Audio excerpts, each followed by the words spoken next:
Bonjour à tous.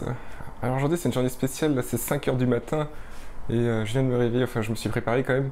On est à Moscou et on va faire un voyage vraiment d'aventure aujourd'hui. Parce que je sais pas si vous savez, mais entre l'Europe et la Russie il n'y a plus de vols. Donc on va se débrouiller pour rejoindre l'Europe, plus précisément l'Estonie, en prenant plusieurs moyens de transport. Donc on va prendre l'avion, le métro, le train régional, on va prendre le bus urbain, on va prendre le bus régional aussi, une trottinette électrique. On va même traverser une frontière à pied entre la Russie et l'Europe. Donc on va traverser la frontière à pied entre deux blocs. Je vous montrerai ça plus tard. Vous voyez à Moscou, là il fait jour depuis très longtemps déjà. C'est 5 heures du matin, mais le soleil se lève à 3h30, car on est en plein été. Ça y est, on est dans la rue à 5 heures du matin. Il fait vraiment très bon, peut-être 19-20 degrés. C'est une vraie journée d'été qui s'annonce. Alors à Moscou, ici, on a un climat qui est très très contrasté entre l'été et l'hiver. Et il ne faut pas croire qu'il fait froid en été, non, non, loin de là. Les jours parfois sont insupportables de chaleur. Donc c'est pour ça qu'il y a plein de parcs comme ça. Et vous pouvez prendre l'air, vous pouvez vous reposer. Et puis il y a même des grandes forêts autour de la ville. Et c'est vraiment super agréable. Alors comme vous pouvez le voir, je n'ai pas beaucoup d'affaires, je ne suis pas très chargé. Parce que en fait, je vis entre plusieurs pays.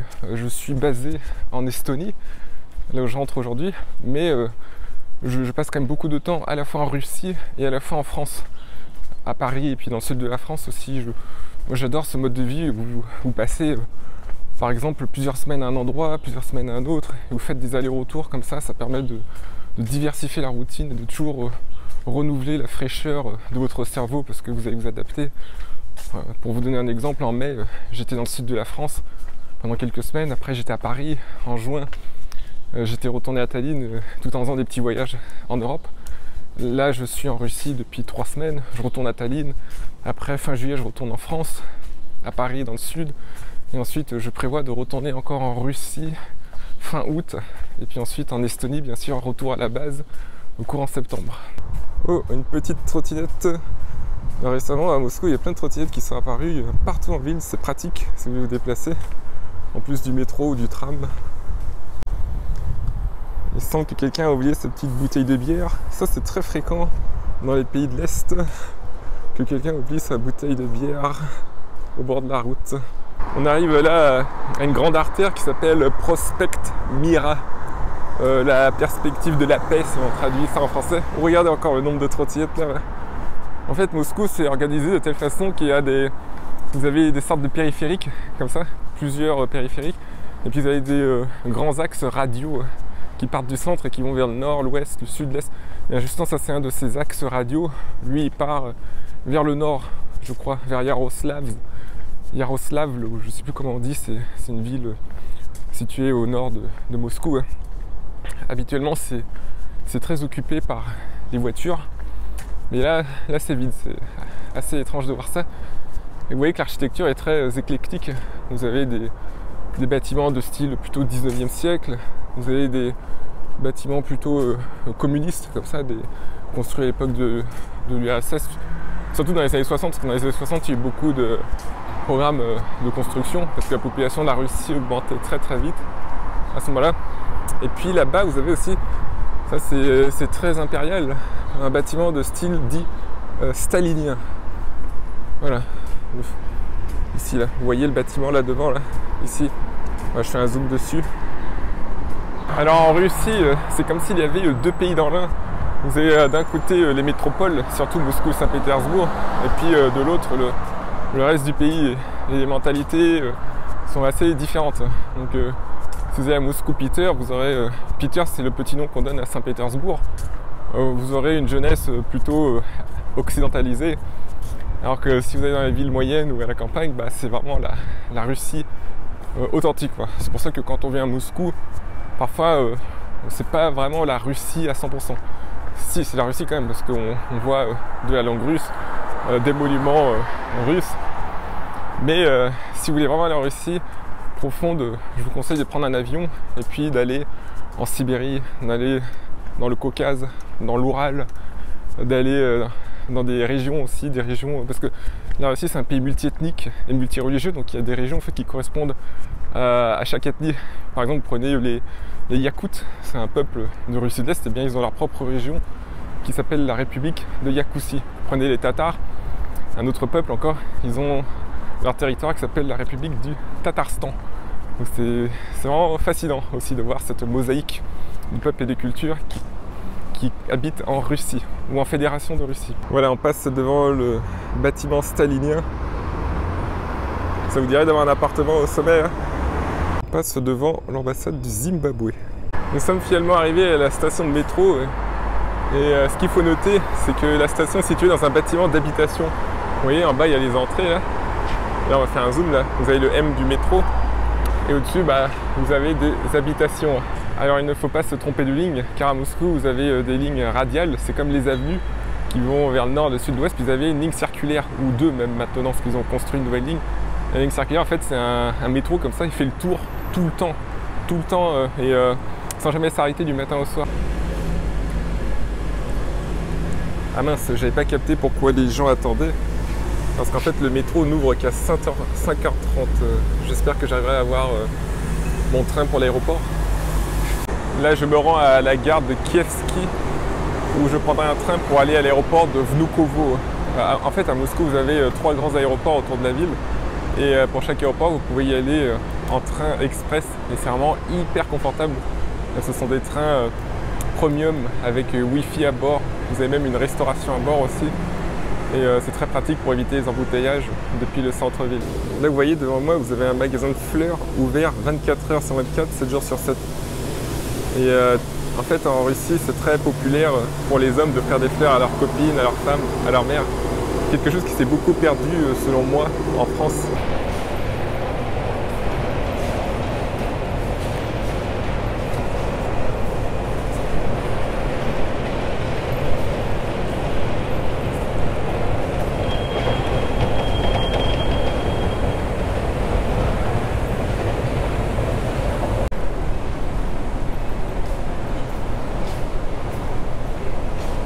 Alors, lisons la direction, donc ici c'est bon. Voilà, on va vers la gare de Kievskaya.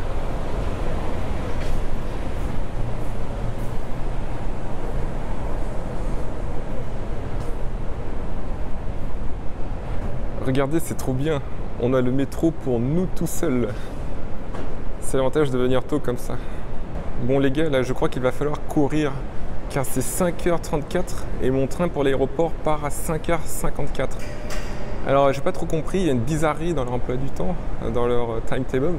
C'est que le train pour l'aéroport en fait part toutes les heures, 7h, 8h, 9h, 10h, sauf le premier qui part à 5h54 et non pas à 6h. Quand je me suis réveillé ce matin, je me suis dit, tiens c'est bon, je vais partir comme d'habitude et puis prendre le train à 6h. Et en fait non, j'ai regardé l'emploi du temps, c'est 5h54. Et 6 minutes font toute la différence comme ça le matin.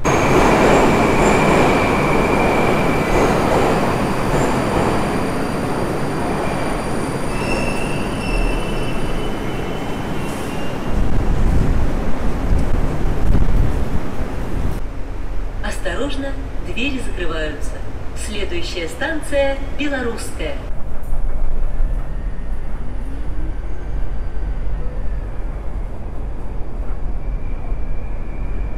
Voilà, nous voici à la gare de Kiev. Et là, c'est là d'où partent les trains pour l'aéroport. On va voir s'il y a des trains qui partent bientôt. Bon les gars, je crois qu'on s'est un peu planté avec le métro. Je pensais qu'il y avait des métros depuis 5h du matin. Et pas du tout, hein. Le premier est arrivé à 5h46 à ma station, donc ce qui fait que j'ai loupé le train de 6h pour aller à l'aéroport. Et le prochain n'est qu'à 7h. Et si je prends celui de 7h, si je prends le prochain train de 7h pour l'aéroport, eh bien je manquerai mon avion vu que l'avion est à 7h45. Mais rassurez-vous, on est des entrepreneurs, on a toujours des solutions, on a toujours des plans B. Et là, je vais simplement prendre un taxi. J'ai commandé un taxi avec l'application Yandex. En Russie, ça s'appelle Yandex, c'est l'équivalent d'Uber en Europe. Alors il faut savoir qu'en Russie, il y a des applications qui sont propres à ce pays. Par exemple, on a un Facebook russe qui s'appelle VK, il y a le Google russe qui s'appelle Yandex, les taxis russes qui s'appellent aussi Yandex. Yandex, en fait, ils ont beaucoup de choses. Regardez devant moi, on voit Moscow City. C'est le quartier d'affaires de Moscou. C'est l'équivalent de la Défense. Et les tours là-bas sont plus hautes que la Tour Eiffel. Ils font plus que 300 mètres. Voilà, mon taxi est là. C'est parti. J'espère faire des petites vidéos de la ville.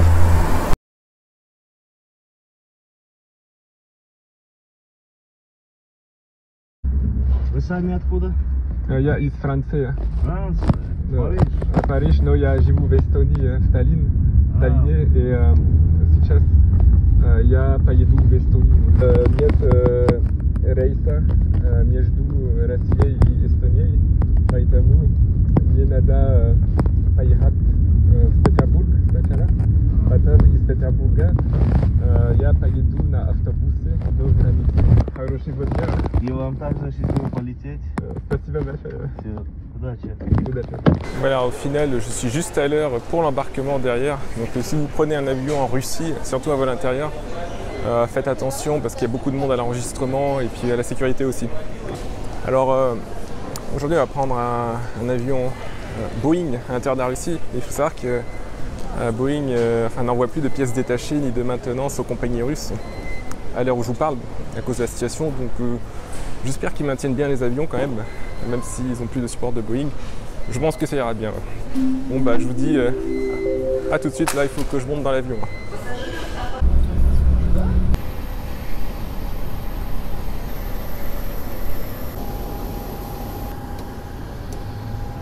Сегодня мы летим с вами по маршруту Москва-Аэропорт Внуково, Санкт-Петербург. Настройтесь на приятное путешествие, время пути составит всего лишь 1 час. Ça y est, je suis bien installé dans l'avion et ce qui est bien c'est que je suis tout devant, premier siège, vous voyez, il y a plein d'espace pour les jambes. At this time, you are required to return to your seats and fasten your seatbelts. Nous voici bien arrivés à Saint-Pétersbourg, l'aéroport de Pulkovo. Il s'agit maintenant d'aller en ville attraper un bus pour la frontière. Ça y est, l'Estonie s'approche. Attendez, il faut que je vous montre un petit truc ici dans cet aéroport. Regardez devant moi, en fait c'est un ancien McDonald's qui a fermé car tous les McDo ont fermé en Russie et pourtant ça fonctionne toujours. En fait ça a été repris par une entreprise locale et maintenant ça s'appelle Vkusna i Tochka, ça veut dire bon et point. Donc les menus sont quasiment les mêmes sauf qu'il manque le Big Mac, le fameux Big Mac très connu. Là vous voyez ce point d'information pour les touristes, bien malheureusement il est vide, il n'y a personne. L'autre jour je me suis baladé dans Saint-Pétersbourg, il y avait toujours beaucoup de touristes mais aucun touriste étranger en fait, c'est maintenant du tourisme local. Parce qu'il y a les sanctions et puis aussi il faut savoir que le rouble russe a pris beaucoup de valeur face à l'euro et au dollar.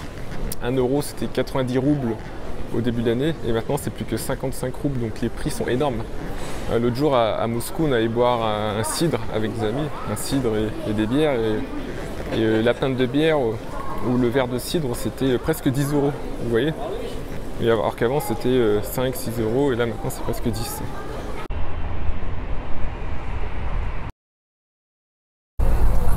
Nous voici de retour à Saint-Pétersbourg, plus exactement au bord de l'avenue de Moscou. Parce qu'en fait en Russie, les grandes artères souvent portent le nom de la ville qui est située dans la direction de cette artère. Donc par exemple ici, ça c'est la route qui va vers le sud de Saint-Pétersbourg et qui se dirige vers Moscou.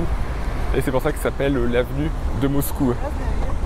Et par exemple au nord de Saint-Pétersbourg, il y a aussi l'avenue je crois de Vyborg qui va vers la ville de Vyborg à côté de la Finlande. Alors là je vous montre ici des restes du passé. Donc là vous voyez derrière moi il y a une statue de Lénine.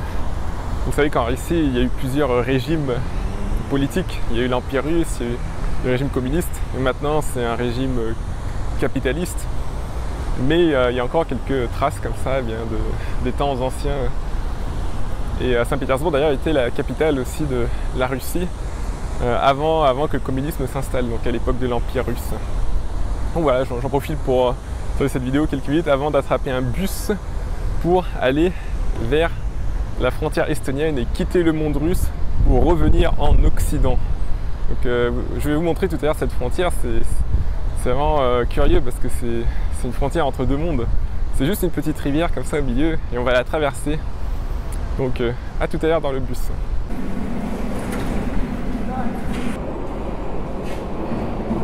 Alors c'est assez bizarre dans le métro de Saint-Pétersbourg parce qu'on ne voit pas le métro en fait. Vous avez des gros murs comme ça de pierre immenses. Il y a des portes très lourdes qui s'ouvrent uniquement quand le métro est là.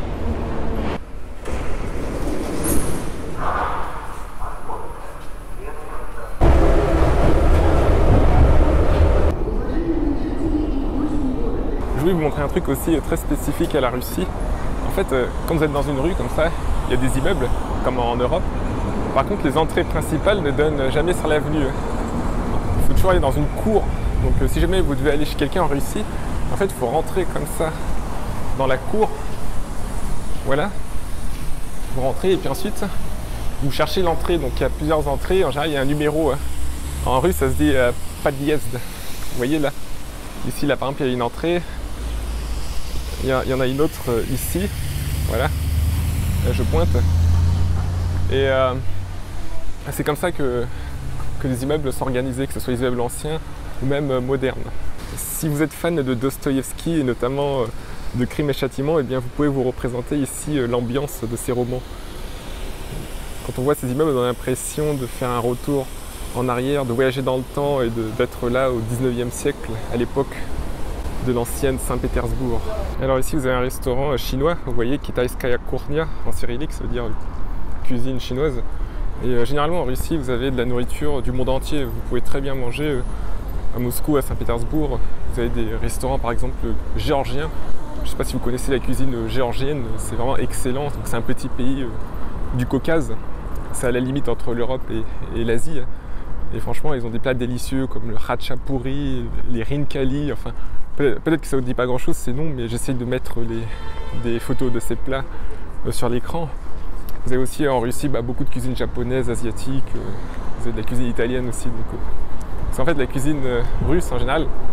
En fait, c'est plutôt de la cuisine pour la maison, c'est pas trop de la cuisine de restaurant, c'est de la cuisine bien consistante. Vous voyez, c'est surtout pour tenir durant l'hiver, pour avoir de l'énergie, mais c'est pas de la cuisine, on va dire, qu'on savoure quand on va au restaurant. C'est pour ça que les Russes apprécient beaucoup les recettes, les plats étrangers. Comme à Moscou, on a des trottinettes partout à travers la ville. Alors nous voici à la gare routière, il s'agit de trouver le bon bus et de ne pas se retrouver au milieu de la Sibérie ou je sais pas où, au Kazakhstan ou à 5000 km d'ici dans la taïga russe.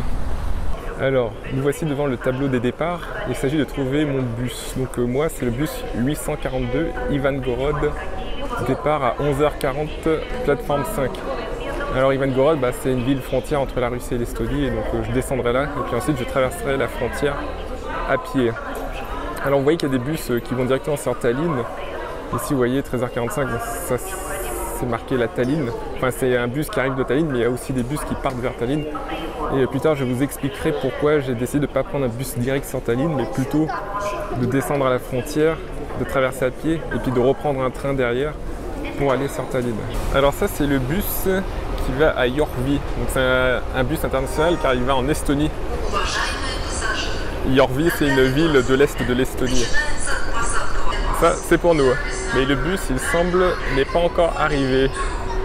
Attendons un peu. Alors nous voici dans le bus. C'est un bus un peu à l'ancienne, vous voyez, il y a des tapis, des drapeaux aussi. Et puis surtout ce qui m'a surpris c'est qu'on voit une photo à l'effigie de Staline.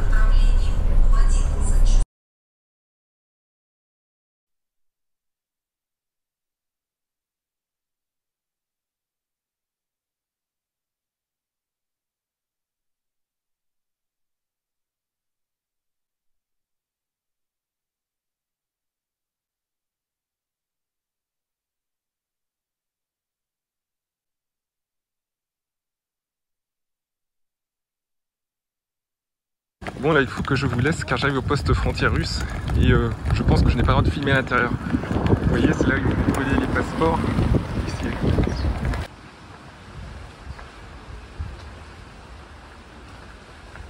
Nous voici de retour sur les territoires européens.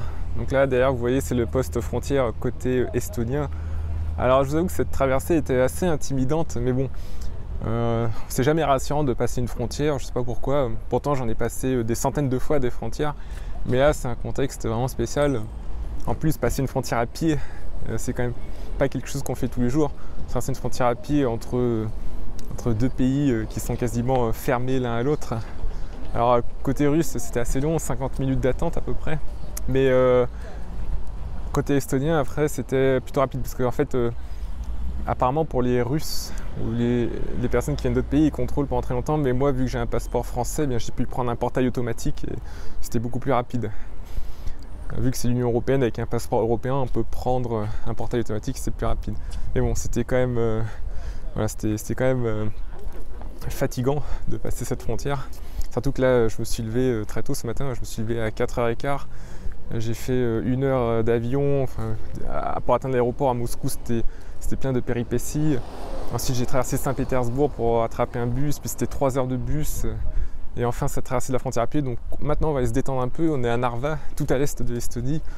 Je vais me reposer un peu, manger quelque chose en attendant le train du soir pour Tallinn. Il ne reste plus que 200 km à faire, à peu près 230 je crois, en 2h30 de train pour enfin rejoindre la maison à Tallinn. Alors pendant qu'on y est, je vous montre un peu Narva. Cette ville a la particularité d'être la ville la plus russe d'Europe. En effet, c'est la partie orientale de l'Estonie. Et en Estonie, on parle l'estonien et le russe.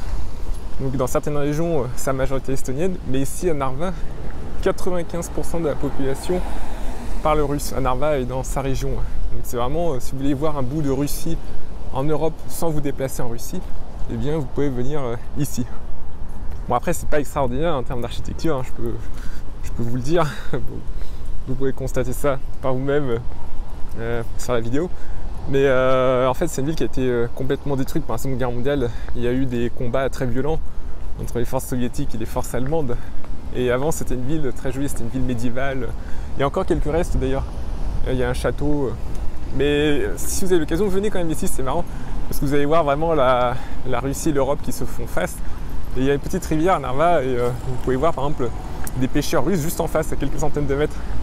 Vous pouvez penser que c'est très facile de traverser cette rivière, mais en fait pas du tout. C'est une vraie fortification parce que cette rivière elle est surveillée nuit et jour par des caméras.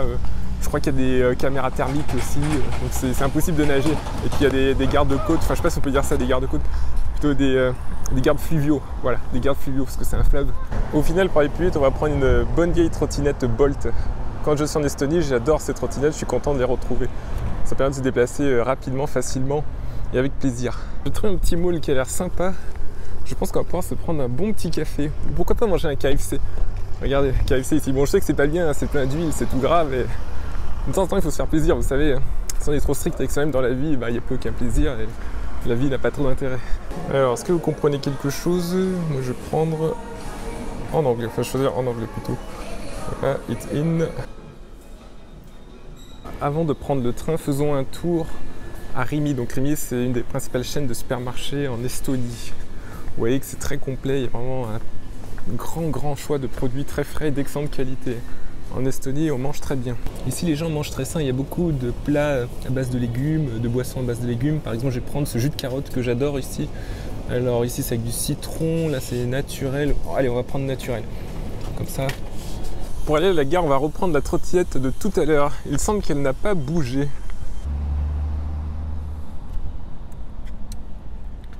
Alors pendant qu'on y est, j'en profite pour faire une pause avec la trottinette sur le chemin de la gare. Et là, je voulais vous montrer la Russie en face, vue depuis l'Union européenne. Tout à l'heure, je vous ai montré l'Union européenne vue depuis la Russie. Et là, on a changé de côté. On voit la Russie là-bas, donc c'est le fort d'Ivangorod qui fait face à Narva et au fort de Narva. Et au milieu, vous avez la rivière qui fait office de frontière entre les deux pays, entre les deux blocs de civilisation même. Je ne sais pas si on peut dire ça comme ça, entre l'Occident et la Russie. Donc cette petite rivière, c'est un point très important, c'est une ligne très importante. Voilà, je laisse cette bonne chère trottinette ici et nous voici à la gare de Narva et c'est parti pour la dernière étape de ce très long trajet pour faire 230 km entre Narva et Tallinn et enfin retrouver la maison ce soir. Voici notre train, alors il ne faut pas le louper car c'est le dernier train sinon il faut dormir une nuit à Narva. Bon, Narva c'est une ville charmante, c'est une ville qui vaut le coup d'être visitée, mais bon, je préfère quand même être chez moi à Tallinn ce soir. Regardez-moi la longueur de ce train de marchandises, c'est impressionnant. C'est combien de centaines de mètres? Peut-être 400, 500 mètres. Voici la gare de Narva vue du côté des voies ferrées. Et là vous avez une porte avec marqué Passport Control, donc ça c'est pour les trains de nuit. Alors avant le Covid, il y avait un train qui circulait quotidiennement entre Tallinn et Moscou et donc la nuit, le train s'arrêtait là et les agents d'immigration, je crois, montaient dans le train pour tamponner les passeports ou alors les passagers descendaient là pour se faire tamponner. Je ne sais plus comment ça se passait exactement, mais c'est dommage car ce train s'est arrêté et j'espère qu'il reprendra dès que possible. Là, vous voyez les deux drapeaux, l'Europe et l'Estonie. Alors nous, on est dans le wagon première classe. J'ai pris une première classe pour être bien installé confortablement durant ces 2 dernières heures de voyage. Il semble qu'il y a quand même des trains transfrontaliers. Là, il y a une sorte de locomotive qui vient de passer et vous voyez derrière, elle emprunte un pont qui mène vers la Russie. Ah non, elle s'est arrêtée devant le pont, donc je pense pas qu'elle aille en Russie. Donc ça, c'est le dernier pont avant la Russie là-bas.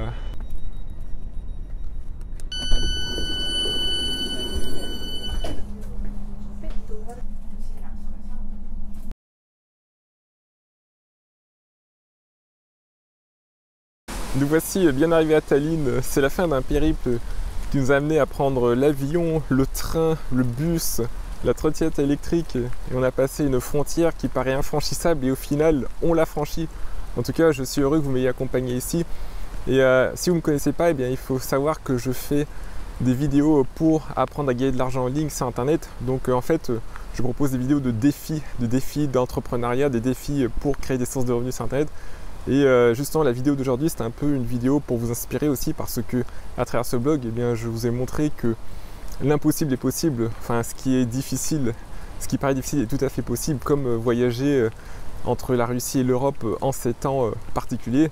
Eh bien, le fait que j'ai réussi à atteindre Tallinn depuis Moscou après tant de trajets et tant d'heures de voyage, eh bien, ça peut vous montrer aussi que vous aussi, vous pouvez atteindre vos objectifs dans n'importe quel domaine en entrepreneuriat en ligne. Si vous faites des projets sur Internet ou n'importe quel projet, il suffit de vous donner les moyens de faire ça étape par étape. C'est comme aujourd'hui, j'ai fait ça étape par étape. Donc au départ, j'ai pris l'avion de Moscou à Saint-Pétersbourg, ensuite le bus de Saint-Pétersbourg jusqu'à la frontière entre l'Europe et la Russie, et ensuite j'ai pris le train de cette frontière jusqu'à Tallinn.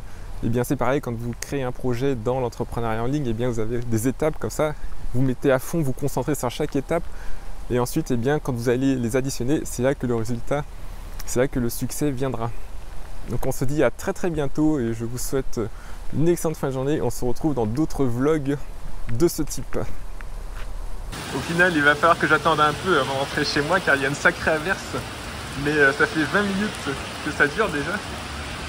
Là, je suis là avec ma trottinette et je ne sais pas quand ça va s'arrêter.